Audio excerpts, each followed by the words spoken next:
Welcome back. Let's continue talking about the influence of immigration. Okay. Now, in the previous video, we almost finished this graphical analysis. We already found that once the border is open, people are going to move from home to foreign in order to pursue a higher wage, okay, real wage, and that means a higher standard of living. So, in home, we're actually moving from point C to A along its marginal product of labor curve. Okay, and in foreign, we're moving from B down to A along MPL star. Okay, the curve for foreign, and we also discussed the two conclusions already. The first one is there's a convergence of real wage between the two economies. In other words, we said that in a relatively poor country, the real wage will go up. In a relatively richer country, here its real wage will go down. Okay, that's the first conclusion we drew. And the second one, we said that worldwide, the two economies are actually going to produce more because of the immigration. Now, why it produce more? And we even say that they're going to produce this much more from this area ABC captures the additional output produced due to migration. Okay, I discussed the conclusion without showing you how to do the reasoning part, right? But I give you the clue that you probably have to look at the MPL curve and the area below the curve. What does that represent? Okay. Now here, let's put the conclusions together. Okay. The effects of the international immigration. The first one is a convergence of real wage rates, okay, between the two economies. The second one is it's going to increase the world's total output. Okay. Again, bring your thoughts to class. We're going to discuss these. The third one is the distributional effects. Okay. So we're going to say that workers in home are better off, as well as the landlords in foreign. Okay. And the workers in foreign and landlords in home are worse off. Okay. Now, I guess upon this point, it should be pretty easy for us to understand what's going on with workers in both economies, right? Because if you look at the change in their real wage, then you can figure out they're better off or worse off, okay? And because the workers in home now face a higher real wage, and workers in foreign face a lower real wage, compared to the previously isolated situation. So they are definitely, the home worker is better off and the foreign workers are worse off. What's a little tricky here is the landlords. Why landlords in foreign better off, but landlords in home worse off? Again, I would like to leave these for you guys to think about. Okay, and then bring your thoughts to class. We're gonna discuss these. Okay, as we said before, if you want to figure out their welfare, okay, for landlords, then you have to look at their real rental price, right? It's gonna be MPT. Okay, T stands for land. All right, what's gonna happen to MPT in foreign, and that in home? Okay, think about these, and I believe that will give you the answer to this question. Okay. All right. Now let's test the theory. Okay, we already finished our theoretical analysis. As I said before, this is a simplified version of the specific factor model, right? It's a 1 by 2 by 2, so it's pretty easy. Okay, it's a piece of cake. Now, the empirical evidence here, we're going to test the wage convergence predicted by the theory.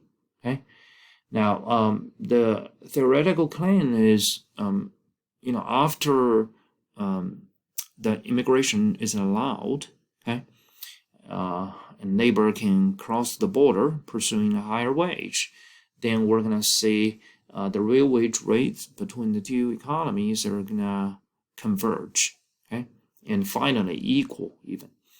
Now, what we're looking at here is a manufacturing workers' wage, okay, in Eastern Europe, okay, as a share of their counterparts in Western Europe.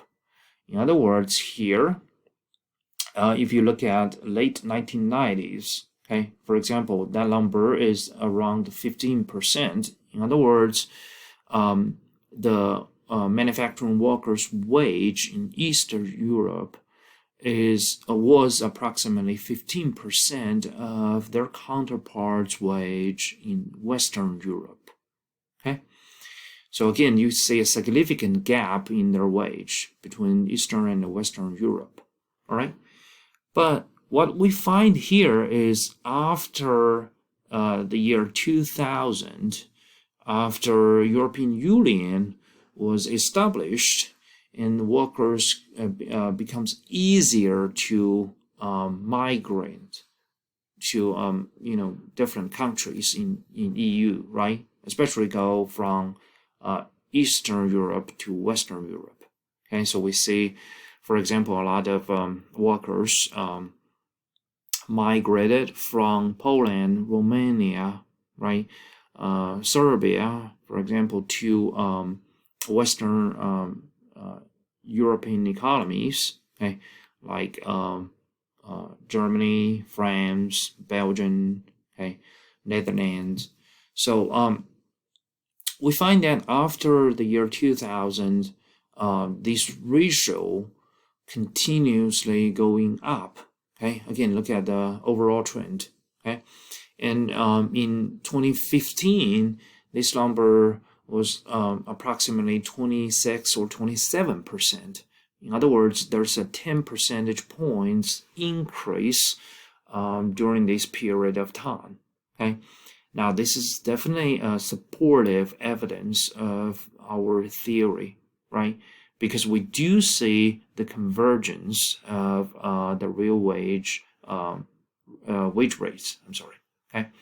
And of course, you still find that there's a huge wage gap, right? Because in Eastern Europe, they still make about a quarter of their counterparts in Western Europe. Okay, so again, you can think about why they still have a huge gap here. All right, and bring your thoughts to our class. Okay. But a possible concern about this study is, in Eastern and Western Europe, the workers are going to be different in terms of their education, for example, or skills, right? So and also, their industrial structure would be different. In other words, they produce different things. So how could we just roughly compare their manufacturing workers' wage across the board, right? And if we're talking about different people for different industries, okay, of course they're all manufacturing industries, then this conclusion, we believe it's not going to be accurate, right? So here we find another interesting study in the literature which narrowly focuses upon McDonald's workers. Okay, again, they compared their wage, especially the gap between East and Western Europe. Okay, now why McDonald's? Because it's a chain restaurant, right? In terms of the hamburgers, cheeseburgers. It's the same product, right? Or you could say almost the same product across the world, okay?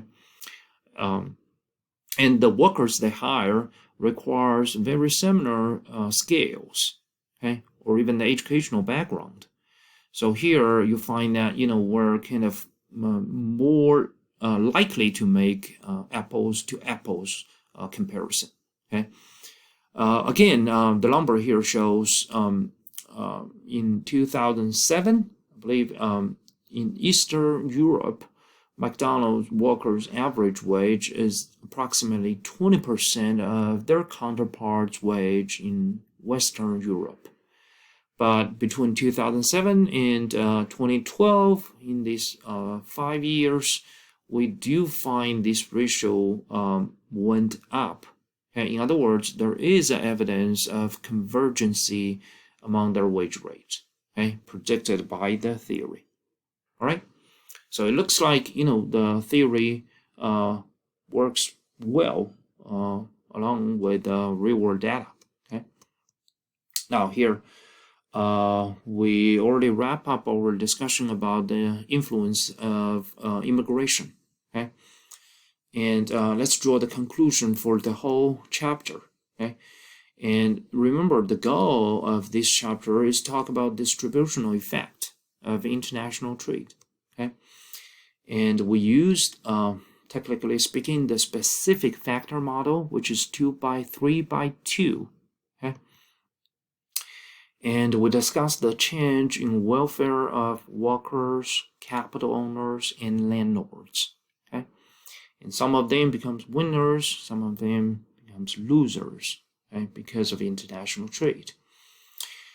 And of course, the theory and also the empirical evidence showed us, who are the winners and who are the losers. Okay. And a very important thing we also discussed towards the end of the semester, end of the chapter, is the free rider theory. Okay, that's kind of the political economy theory.